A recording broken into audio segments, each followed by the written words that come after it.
Shalom, bonsoir, bonjour.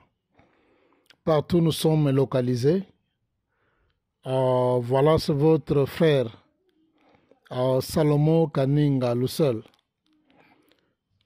Je voudrais vous remercier encore une fois pour toutes pour m'avoir donné du temps à m'exprimer, parlant sur les thèmes que nous sommes en train comment dirais-je, d'intervenir pendant toute cette période de temps. Nous sommes en train de parler, lève-toi, sois éclairé, car ta lumière arrive et que la gloire de l'Éternel se lève sur toi.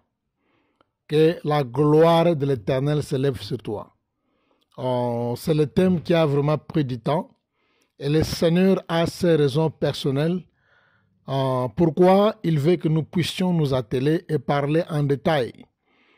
Il y a plusieurs prédicateurs qui ont défilé, que nous avons écoutés, qui sont et remplis de connaissances, qui ont fait l'intervention, que nous avons tous bénéficié. Il y a aussi les modérateurs du groupe, qu'on ne va pas ignorer, le serviteur Serge.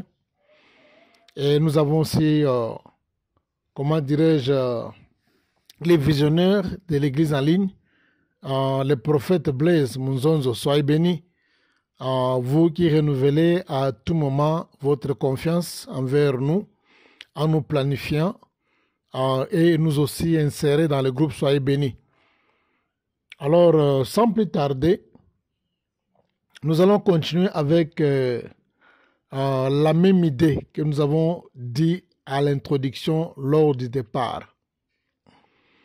Nous sommes à Ésaïe chapitre 60, le verset 1er au verset 3. Je vais lire seulement les 3 premiers versets qui sont vraiment clés pour le message. Lève-toi, sois éclairé, car ta lumière arrive, et la gloire de l'Éternel se lève sur toi. Voici les ténèbres couvrent la terre, et l'obscurité les peuples. Mais sur toi, l'Éternel se lève. Sur toi, l'Éternel se lève. Sur toi, sa gloire apparaît. Des nations marchent à ta lumière et des rois à la clarté des tes rayons. Je ne changerai pas de langage. Je vais encore revenir sur ce que j'avais dit lors de l'introduction. Ésaïe chapitre 60, c'est un message qui était messianique. Le message parle sur la venue du Seigneur, ou bien sûr, parlons en termes du Messie. Le message parlait sur la venue du Messie. Nous le savons très bien que dans plusieurs commentaires historiques, on appelle Ésaïe l'évangéliste de l'Ancien Testament. Ésaïe est le seul prophète qui a plus parlé sur la venue du Messie dans l'Ancien Testament. Il n'y a pas un prophète qui a parlé plus qu'Ésaïe. Il y en a beaucoup qui ont parlé sur la venue du Messie, mais Ésaïe a plus parlé sur la venue du Messie, commençant sur la naissance, les châtiments et tout consort. Il a beaucoup parlé. Et quand la Bible dit « des nations marchent à ta lumière », ici, il est en train de parler du Messie. Il ne parle pas des prophètes, il ne parle pas de nous-mêmes, il parlait de Messie. Des nations marchaient à ta lumière. Et nous avons défini clairement, vers le début, que nous avons 4 mots-clés dans ce passage. Ce sont des mots que nous devons d'abord identifier et définir, après on va comprendre le contexte de ce message. Le mot lumière, comme je l'avais dit au début, lumière signifie la connaissance de la parole de Dieu. Les ténèbres signifie l'ignorance de la parole de Dieu. Et nous avons aussi le mot la gloire qui signifie kabot en hébreu et doxa en grec. Voilà. Et la gloire n'est rien d'autre que ce que Dieu peut posséder, mais ce que nous pouvons posséder. L'éclat, voilà. Alors, nous sommes en train de comprendre clairement qu'Ésaïe annonçait la venue du Messie quand il parle que lève-toi, sois éclairé, car la lumière arrive. D'ailleurs, vers le début, vous allez voir, on appelle ça, on dit dans l'introduction, on dit que la gloire future de Jérusalem, eh bien la gloire future d'Israël, on parle de la gloire future de l'avenir. C'est-à-dire quoi? C'était une prophétie. Il annonçait le Messie, la venue du Messie. On dit la gloire future de ceux qui ont la Bible. Et quand vous lisez, il y a un titre là-bas. Le titre, on dit la gloire future, pas la gloire présente. Il dit, lève-toi, sois éclairé, car ta lumière arrive. Car ta lumière arrive. Ça, on appelle ça le futur proche. Donc, on utilise le présent. Mais ce présent ici indique en principe le futur. On appelle ça le futur proche. On utilise le présent, mais on est en train d'exprimer sur un futur qui est proche. Et la gloire de l'Éternel se lève sur toi. Voici les ténèbres couvrent la terre. Dans d'autres versions, on dit les ténèbres couvrent les nations et l'obscurité les peuples. Mais sur toi, l'Éternel se lève et sur toi, sa gloire apparaît. Des nations marchent à ta lumière et des rois à ta clarté et à tes rayons. Le message clé ici, qu'est-ce qu'Ésaïe voulait dire? Tout simplement, Ésaïe voulait annoncer aux enfants d'Israël sur la venue du Messie. Le peuple qui vivait dans l'obscurité, c'est-à-dire qui vivait dans l'ignorance de la parole de Dieu. Toute la terre et les nations vivaient dans l'ignorance de la parole de Dieu. Le diable, pourquoi nous l'appelons le prince du ténèbre, ce n'est pas dit qu'il y a des ténèbres. Les ténèbres, chez le diable, ça présente l'ignorance. Le diable utilise l'ignorance pour détruire les enfants de Dieu. Et la lumière, c'est la connaissance de la parole de Dieu. Ouais. Alors, quand on parle de la lumière, ça ne signifie pas que non, voilà, les gens étaient dans une ville ou bien dans une maison où les chambres n'étaient pas éclairées, les salons n'étaient pas éclairés, la ville était sombre, n'avait pas le soleil. Alors, on a amené une lampe, ou bien on a amené comment dirais-je, de l'éclairage. Donc, ça, ce sont des termes qui sont prophétiques, qui signifient tout simplement la connaissance de la parole de Dieu est venue par Jésus qui est la lumière. L'ignorance, qui est les ténèbres, a dominé toute la terre. Les gens n'avaient pas la connaissance de Dieu. La Bible dit, nous étions tous ignorants. Nous étions tous égarés. Et c'est l'ignorance, nous étions ignorants de la parole de Dieu. Alors, la connaissance qui est la parole de Dieu est venue par le Seigneur et il nous a éclairés. Lève-toi, il nous a éclairés. C'est pourquoi on nous exhorte de se tenir debout. Lève-toi et que la lumière arrive.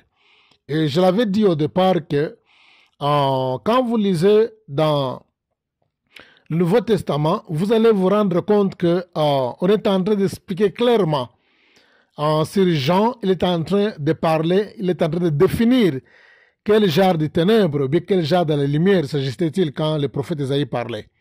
Et Jean dit que voilà, les ténèbres ne régneront pas toujours sur la terre là où il y a des angoisses et de la tribulation.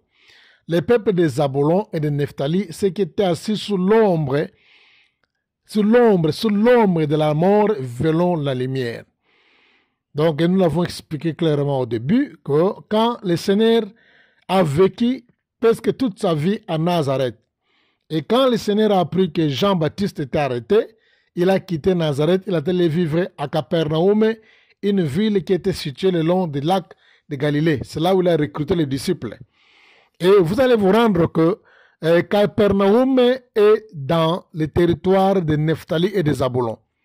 Alors la présence du Seigneur, je dis bien, la présence du Seigneur dans ce territoire-là, on parle des signes de la lumière puisqu'il est venu avec la parole de Dieu. Le Seigneur est venu avec la parole de Dieu, il est venu s'installer. Quand vous lisez dans Jean, on dit il est venu s'installer à Capernaum. Donc le Seigneur avait une résidence à Capernaum. Là, il est resté officiellement.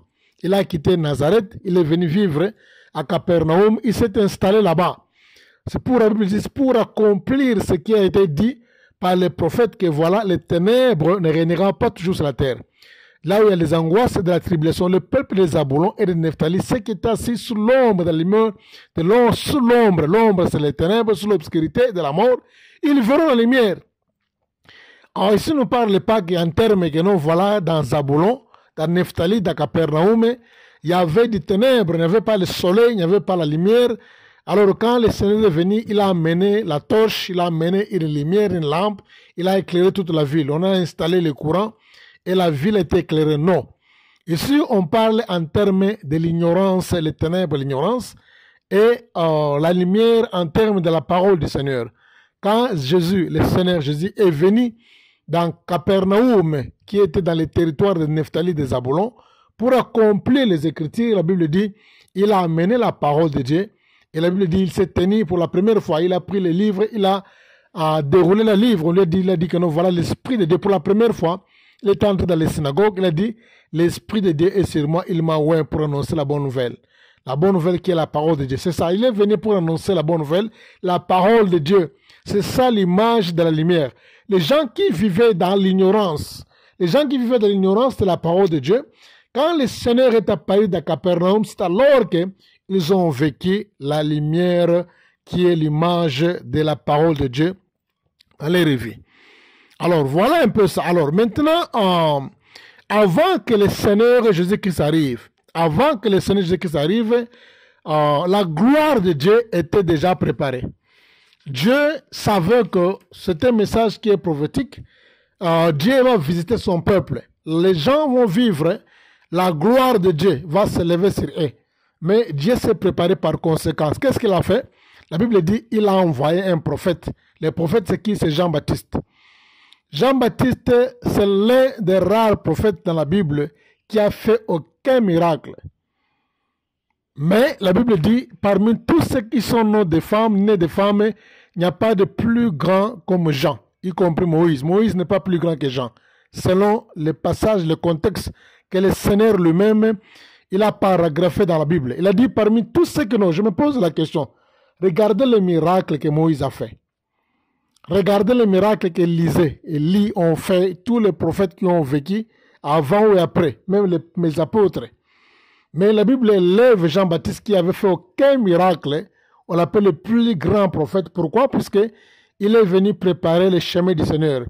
Jean-Baptiste qui est venu préparer le chemin du Seigneur, qui est le plus grand prophète, malgré qu'il n'a fait aucun miracle, il avait seulement des langages. Il savait que la gloire de Dieu, ce n'est pas un slogan. Bien aimé dans le Seigneur, la gloire de Dieu, ce n'est pas un slogan. On peut faire un séminaire de 10 jours, 20 jours, une semaine, un mois, même une année, par là, si la gloire de Dieu se lève sur toi. Je peux vous souhaiter, je peux vous prophétiser, je peux vous annoncer, vous souhaiter par tous les moyens. Ce n'est pas un slogan. La gloire de Dieu se lève sur une personne, il y a des conditions qu'on doit remplir avant que la gloire de Dieu se lève sur toi. La fois passée, le prophète Blaise l'avait souligné. Il a dit, la première des choses, il faut d'abord se lever. Avant que tu vives la gloire de Dieu, tu dois d'abord se lever. Le prophète Jean-Baptiste, il a symbolisé ça à 2 mots. La première des choses, il a dit qu'il faut que le cœur des enfants tourne à leur peur. Et deuxième chose, il a appris à ceux qui se repentaient, et il leur a appris à faire quoi? À donner. Qu'est-ce qu'il a dit? La Bible dit, quand il baptisait, un groupe de militaires sont venus auprès de lui. Il a dit que non, voilà, ils ont posé la question. Qu'est-ce que nous devons faire? Il a dit que non, voilà, ne prenez pas de force ce qui ne vous appartient pas, et celui qui a des techniques, qu'il donne à celui qui n'en a pas. Voilà, nous allons un peu terminer ici dans notre premier audio. Nous entrons dans notre deuxième audio. Continuons avec le message des gens. Merci.